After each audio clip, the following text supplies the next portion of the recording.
Leandras se estrenó a finales de noviembre de 1931 en el Teatro Pavón por la compañía de Celia Gámez.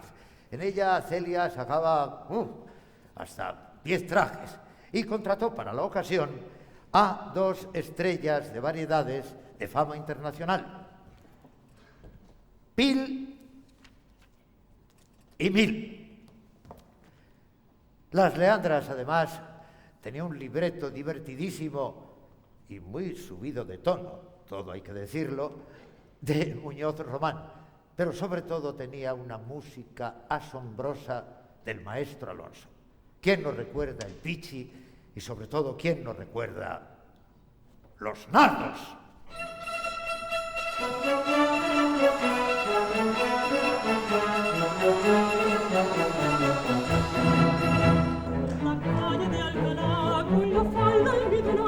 Y los nardos apoyados en la cadera, la florista viene y va y sonríe descarada, todo el mundo por la acera del calor.